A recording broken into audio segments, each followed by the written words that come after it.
Hai semua. Dalam video ni saya akan menjawab satu soalan mengenai kalau misalnya kita tak pernah buat bekam, apakah yang akan terjadi? Jadi sekarang saya nak cuba menjawab secara ringkas lah. Sekarang kita bekam untuk keluarkan darah kotor kan. Jadi kalau kita tak buat bekam, darah kotor tu akan sentiasa dalam badan, dan jika kita betul-betul dapat membuat satu detoksifikasi yang betul-betul bagus melalui cara pemakanan, minuman, dan supaya dapat keluar dengan buang air besar, supaya dapat keluar dengan air kecil, supaya dapat peluh dengan banyak, mungkin darah-darah kotor akan betul-betul dapat dikurangkan. Tapi taklah saya cakap terus tak ada terus darah kotor, taklah. Mesti ada, tapi mungkin sikit sekali dan jumlahnya tidak begitu bermasalah sehingga boleh memberi kita masalah kesihatan. Tapi sekarang kita tak buat bekam kan. Okey, banyak juga orang yang tak buat bekam tapi masih boleh hidup sampai 80, 90, 100 tahun.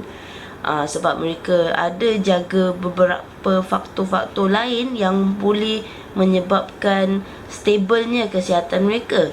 Untuk sekarang kita hendak membantu diri kita ni untuk supaya dapat rasa lebih sihat, segar, dan supaya untuk mengelakkan daripada penyakit. Jadi kita boleh lakukan bekam salah satunya.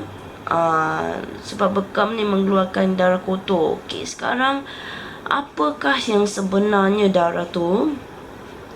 Semua darah yang kita keluarkan melalui bekam adalah kita punya sel-sel darah yang dah rosak, dah mati, dan juga ianya bercantum dengan kita punya toksins, dengan kita punya lemak, dengan kita punya asid, dan apa-apa foreign substance, iaitu macam chemical yang kita ambil, yang kita serap melalui minuman, makanan, udara, kulit dan sebagainya. Semuanya dengan cara begitu boleh masuk ke dalam tubuh badan kita.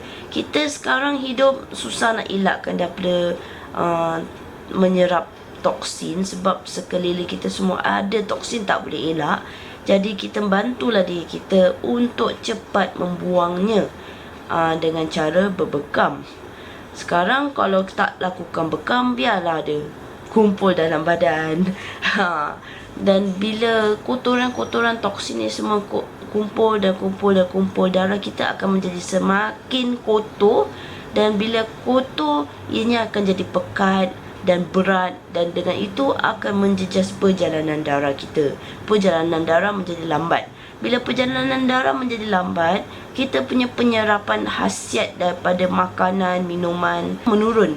Dia punya effectiveness ataupun dia punya jumlah yang dapat diserap tu kurang.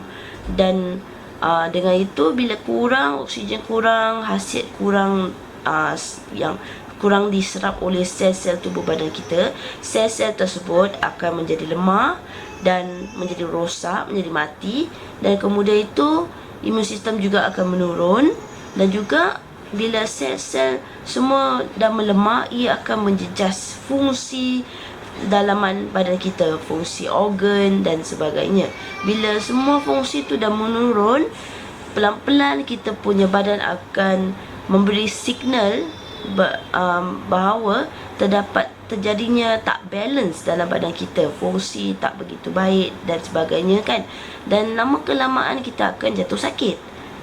Pelan-pelan kita tak terus mendapat masalah kesihatan yang besar-besar, yang teruk-teruk, tapi pelan-pelan kita akan rasa sakit badan, lesu, lemah, sakit sendi-sendi, bisa-bisa kaki, semut-semut, lengur-lengur.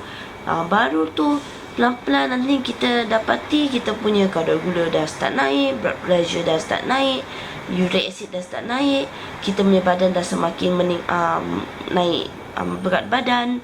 Pelan-pelan baru nanti tiba-tiba kita ada sakit, terkena sakit kencing manis lah, sakit darah tinggi lah, itulah ini. Itu semua akan terjadi sekiranya punca asalnya, salah satunya adalah darah yang kotor.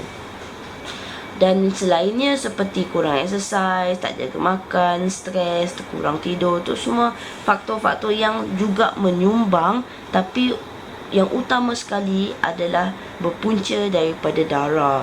Dan memang betul ada orang katakan bahawa perut tu adalah punca segala penyakit. Memang betul, kalau perut kita kotor, kita punya makanan tak dihazam betul, jadi dengan itu khasiat pemakanan semua tak dapat diserap. Dan bila tak dapat diserap, bererti ada terjadinya pengumpulan makanan-makanan yang tak diserap dalam kita punya perut, usus dan sebagainya. Dengan itu ia akan menyumbang kepada kotornya darah kita. Darah kita akan menjadi kotor kerana terdapat makanan-makanan, sisa-sisa makanan yang tak dihazam betul ni, tak diserap betul. Jadi memang daripada situlah ianya banyak kaitan, banyak link di antara satu organ dengan organ yang lain dan juga darah kita. Kita lihat apakah punca asalnya dan kita fokus kepada itu. Di sini selain daripada pemakanan, jaga pemakanan dan minuman, kita cepat-cepat lakukan pembersihan darah dengan cara buat bekam darah. Saya harapkan saya dapat memberikan penerangan yang bagus dalam video ini. Jika anda mempunyai sebarang soalan ataupun keliru, tak faham ke apa, tanya saja, post saja soalan anda di bawah ini.